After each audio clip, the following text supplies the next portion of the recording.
Aturan PSBB sudah jelas, dengan harapan corona segera tuntas. Tapi alih-alih tuntas, virus ini malah tambah meluas. Apakah kali ini karena kebijakan yang tidak tegas? Daripada banyak kata-kata kias, lebih baik langsung kita ulas.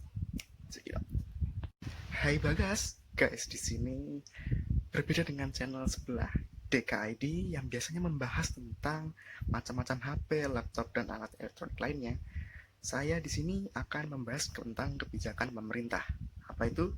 Yap, PSBB. Bagi yang belum tahu PSBB itu pembatasan sosial berskala besar.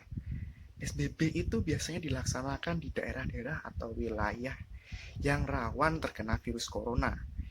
Bahkan yang mungkin semua data sudah tercatat sebagai wilayah yang cukup banyak terkena virus corona warganya, yaitu seperti Jakarta yang sudah memegang status sebagai zona merah atau Jawa Timur yang sudah memegang status sebagai zona hitam. Program PSBB ini membatasi kegiatan sehari-hari kita, mulai dari perkantoran, kegiatan ya bersekolah misal, lalu kegiatan keagamaan juga. Nah, saya akan mereview kebijakan pemerintah ini berdasarkan pendapat para ahli. Nah, saya akan juga sambil membaca ya data-data dari para ahli yang telah mengemukakan pendapatnya ini. Nah, yang pertama adalah dari juru bicara pemerintah, yaitu Ahmad Yuryanto, mengungkapkan bahwa PSBB ini banyak manfaatnya. Manfaatnya apa saja sih? Manfaatnya di sini adalah menghindarkan atau mengurangi efek kerumunan kayak orang nongkrong-nongkrong gitu. Nah, itu akan mengurangi medium penularan COVID-19. Nah, lalu juga diungkap oleh Gabrielele, dosen manajemen kebijakan publik atau MKP Universitas Gadjah Mada, yang secara makro Indonesia tidak memiliki risk governance yang jelas dalam seluruh lapis pemerintah. Nah, di sini banyak sekali yang protes dengan program PSBB. Contohnya di Twitter itu banyak yang berkicau ya. Di sana ada yang masih menghambat orang-orang Jumatan gitu. Padahal di Bandara Soekarno-Hatta ini masih berkerumun banyak. Yang para Jumatan aja diusir. Kenapa yang berkerumun di bandara malah nggak diusir atau disuruh pulang lah gitu? Lalu kenapa hal ini bisa terjadi? Nah, di sini kontroversinya adalah nggak sinkronnya antara kebijakan pemerintah dan kedisiplinan dari masyarakat itu sendiri ya. Jadi pemerintahnya kurang tegas, masyarakatnya pun kurang disiplin. Nah, salah satu contoh ketidaksinkronan antara kebijakan pemerintah dan perilaku masyarakat ya adalah di saat pemerintah membuat kebijakan bahwa dilarang pulang kampung, dilarang mudik pada saat lebaran. Ini masyarakat selalu punya akal ya, entah dari ada jasa bus atau travel yang secara rahasia mengangkut penumpang ke tempat halaman atau kampungnya.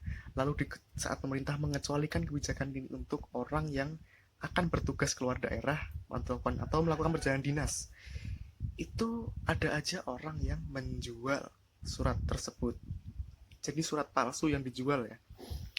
Nah, ini sama sekali tidak sinkron ya. Jadi kebijakan pemerintah yang banyak celah, tidak tegas, masyarakatnya juga pinter gitu, mencari celah-celah dan memanfaatkannya sebagai bisnis.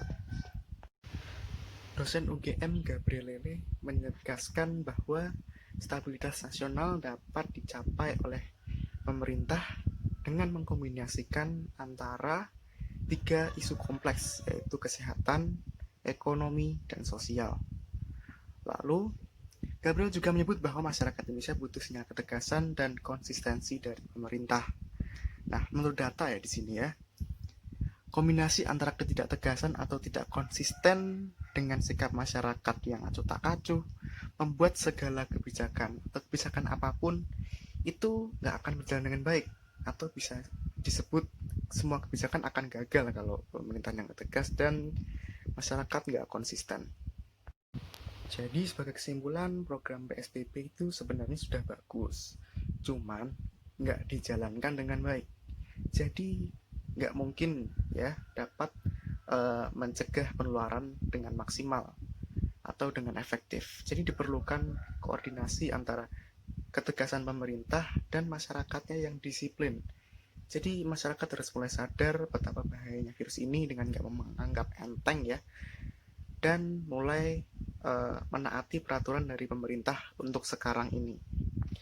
Ya, belajar dari Cina memang sih kita tuh ya pas pulaunya tuh terpisah-pisah gitu ya, berdiri dari berbagai macam pulau, beribu-ribu pulau.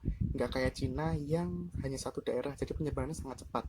Walaupun nggak secepat Cina, tapi potensi penyebaran di Indonesia juga sebesar seperti Cina. Jadi jangan anggap remeh virus ini dan tetap laksanakan PSBB bagi daerah yang melaksanakan program ini. Sekian review dari saya, mohon maaf bila ada salah kata. Semoga bisa bertemu lagi membahas isu-isu kebijakan pemerintah yang lainnya. Saya Bagas, and until next time.